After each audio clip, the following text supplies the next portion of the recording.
what's inspiring to me about it, even though it sucks, is that... Why are you so streamlined? I shaved my head because it was kind of looking ratty because I had cancer.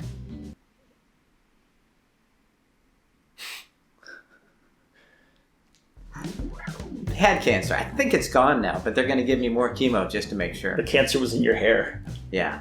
Wow. 2024 wasn't ideal for me either, honestly, but I can't really can't compete with cancer. You watching any cool shows, videos? I just finished watching season 2 of Squid Game. Oh, Squid Game. Squid Game, some of you may not know that Hallie Kim from the Chaosmos promotion videos. I have the Havosium inverter!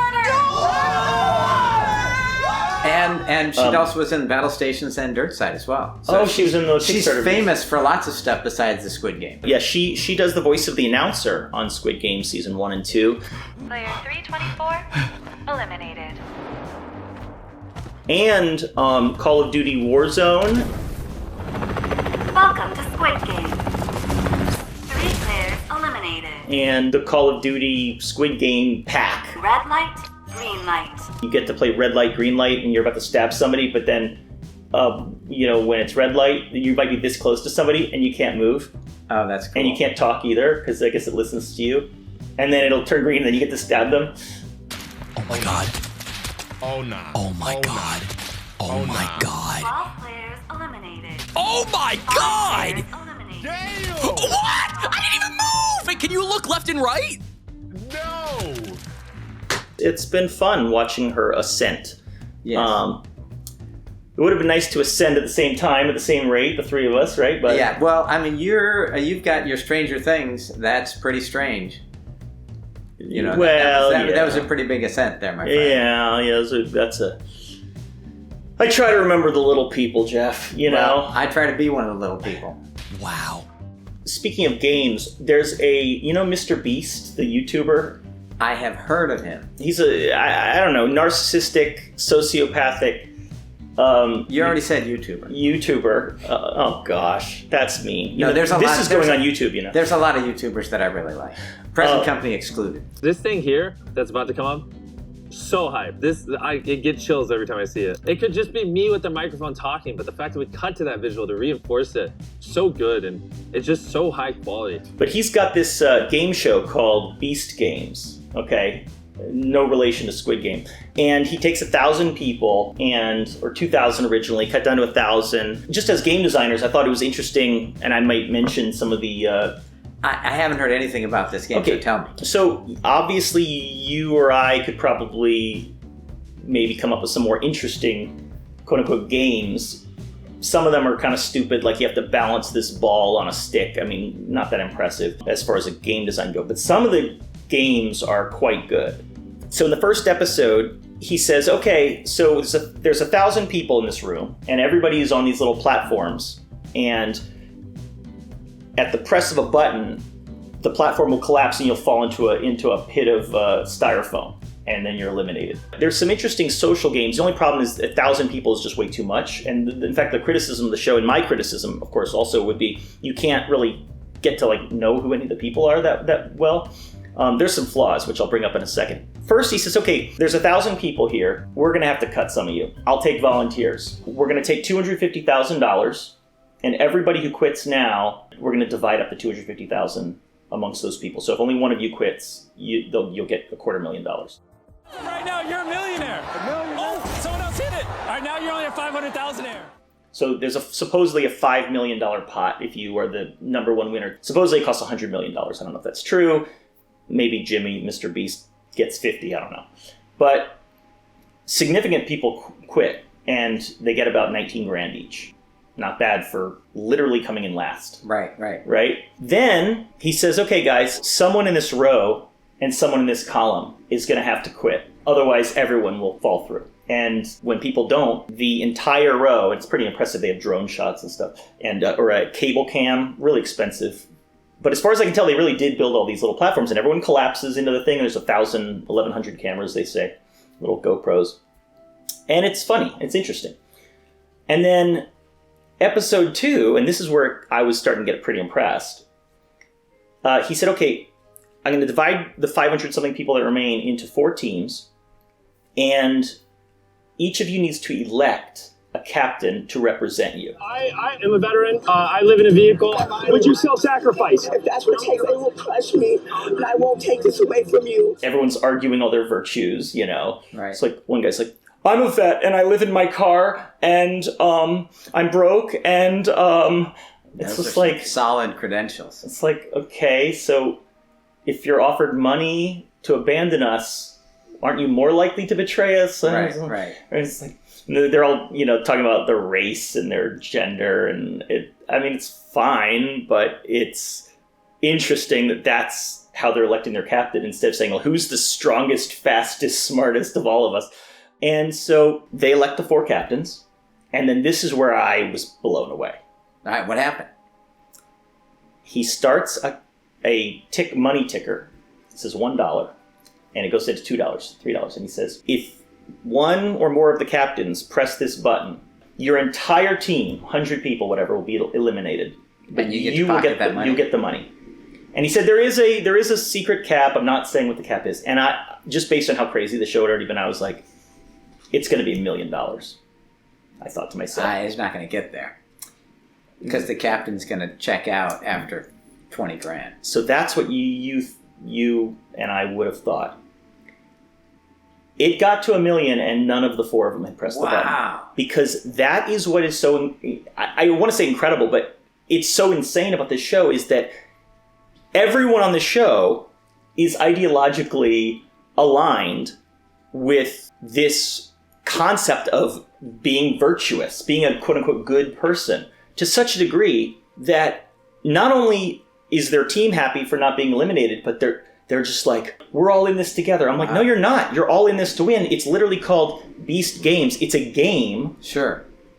Like, I don't lie in real life. I lie the second I start a game. Oh, yeah, it's part of the game. The purpose of a game is to win the game, and lying is part of it. I get you. So I was describing what happened in this episode to my friend Joe, who's hilarious philosopher. He's studying Hungarian philosophers and stuff, and he's getting his doctorate or something, and he hates like sort of culture, and he's very cynical and maybe even nihilistic, you know.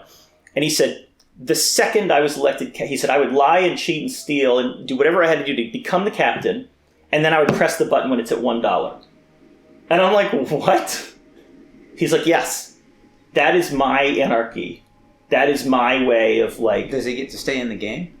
No, I think you leave the game. You leave the game with $1? His point, and I actually get it, Jeff. I get it, but I think leaving the game with $1 million seems smarter than $1. Help me with my math here. $1 million, you're burned online. You can never be on the internet again because now you're a villain. So you have to just embrace being a villain. Now, you know, you're Mel Gibson or what, you know, you're canceled. Mel Gibson does all right. Okay, fine. Well, whoever's thought of as a bad person or whatever, like that's now you on the internet. But what I find interesting is that they're actually, by the 4th or 5th episode, yeah, I watched all the ones that have aired so far, there actually was a villain, but because there was just too much crap going on, no one even noticed. So it was a really stupid game. I don't know who came up with this one, where everyone wears a blindfold. This is a major mistake, by the way. When you have your contestants wear blindfolds, they can no longer see what's going on, and so like the human element is lost. They wear a blindfold, and then a counter from 10 minutes starts to count down, and Mr. Beast says, okay, so whoever drops your little red ball closest to 10 minutes gets to get on the helicopter and go to the island and go to the next game. And so they're all counting in their head. And some people, it gets to 10 minutes and it's too late, and they're like, oh no, and they get eliminated. But one girl, she's just like 43, 47, completely messing up everybody's count. The flaw is they were wearing blindfolds, so they didn't really know what was going on. So she survived, and then this hero, shall we say, arose where I think he was one of the 4 captains from before. Everyone basically worshipped him because they thought of him as like, oh, he wasn't greedy or whatever. Right. You're all in a game to win $5 million and eliminate everybody. You might have a little... It's based on a show where every single character except for one gets killed. Like, right. So whatever, it's confusing messages they're sending with being on the show in the first place. Anyway, so this guy, he starts appealing to his religion. He starts saying, okay, if you all elect me, I'm going to decide who goes and who stays.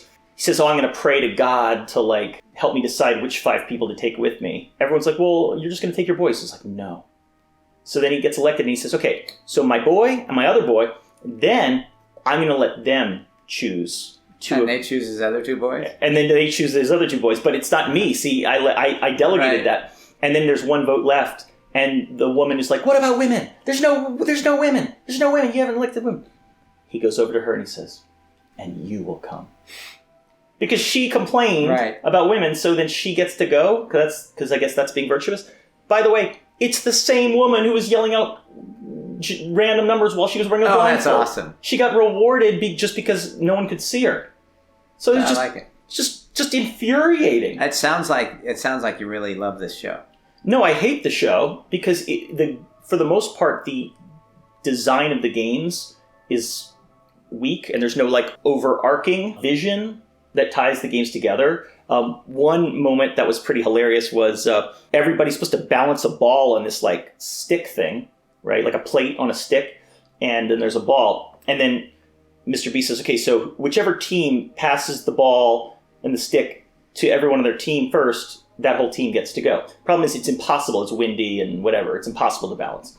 So one guy's doing it. He hasn't even begun to be able to pass it. He looks over. He sees half the team's already eliminated on the first person. During the pass, they messed it up. The passing is the problem. So he realized, I'm just going to keep balancing on myself. We're going to win through elimination. Everyone else we're going to be the last team standing. Right. Which is great. I was like, this guy's great. Problem is, his team started to say, come on, man, pass it. Should we pass? I'll come to you. This is like an athletic, like intense dude. And there's just like this loopy, petite person. He passes, and that person dropped it immediately. You can't even plan ahead or strategize properly because they'll be like, okay, so here's what the game is. And you're like, oh, like elect a captain. Okay, biggest, strongest guy. Whoever's the best at balancing. Okay. Right. But, there's a little bit of hints. You take a coin, and the coin has a little hint as to whether this game is going to be about balancing or about strength, and then you could trade the coin with someone. There's like a little bit of game. But what's inspiring to me about it, even though it sucks, is that it's this gamification in a very mainstream way. And that's the point, because nobody really cares if somebody can balance a ball on a stick. But what people really care about is whether people will vote each other out or go back on their word or cheat or lie or something steal. human, something that's the interesting part. We can not relate, but we can sort of get something for our own lives out of it. We're not just watching this. Yeah, exactly. That's a great point. Who cares if you can balance a ball? It's frustrating because it could have been amazing. There should have been 10 contestants at most. And I don't know where it's going to go. Maybe it'll get good. I don't care about the money. I think having the money be the prize, I think, is one of the major mistakes. When you have a bunch of people who claim that they don't care about the money, I mean, turning down $1 million is literally crazy. You're there to compete. Yes. But they don't want to be a bad person. Okay, but what are you going to do with the $5 million now? You've now claimed that you're a good person. Does that mean that you go home with the $5 million, you have to give all the money to charity? Right. It's absurd. Like, your life on the internet is ruined either way. But either you're a villain or a quote-unquote hero, but now you have $5 million and everyone's going to want a piece of it, and everyone's going to judge you how you spend it and say that you didn't earn it, even though you literally earned it being in a game. And then, of course, everyone's going to sue Mr. Beast and say that the games are rigged, which I'm sure some of them are, whatever, or there's probably some mistakes. Allegedly. Disclaimer. Mistakes that get made behind the scenes. I think there already are some lawsuits. But it is what it is. But what inspires me is not that show. I can't really recommend it, actually. I wouldn't be talking about it this long. Yeah, I feel like you gave me a nice little encapsulation of it. I don't have to watch it. You don't have to watch it. And I don't really recommend anyone watch it. This idea that we're all competing for resources, this is like an interesting aspect to life. And then we've created these structures, these moral structures. Well, to be a good person, you have to do this or do that, or this is how you be a good person.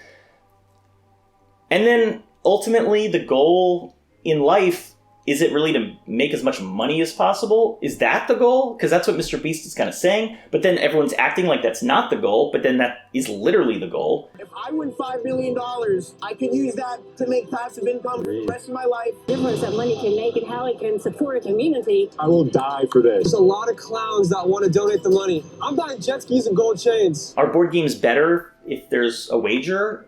You know, whoever wins I this think board game makes more money? The thing I've noticed about gambling games is almost always you say, let's make it interesting by gambling. And what you're saying is it's not interesting if we don't add gambling to it. If you take the money out of any gambling game, then it's just not interesting. You're just rolling dice to see what number comes up. And where it's exciting is, oh, did I win a bunch of money or not? Yeah. Whereas if you are playing, any one of these games, am I conquering the galaxy, or am I, a pirate at sea, or am I getting the best whatever, or am I coming home with the ovoid? Whatever it's going to be, you're trying to do that thing. And that gives you the satisfaction, and it tells a story. Other than when you're talking about money, the story's always the same. Did I get the money? How much money did I get? Yeah, I guess people like to have that prize be a point value system. But I'm doing a lot of research right now on Grail quests in literature. In the original, very first Arthurian legend that has survived, Parsifal, long before the famous Round Table and all that stuff, Parsifal was a knight who goes on a Grail quest. What do people over the last 1,000 years want? The Grail is gold in one of the earliest incarnations, or a gemstone. But quickly, within 50 years or 100 years, it had kind of shifted to being a religious relic, which had its own mystical value. But what does it do? It's not about money. It's about youth, long life, health. These are things that are more universal than money. And maybe there's a chance that we or someone else could build a game show that's entertaining for people, where they get value, where money isn't the goal.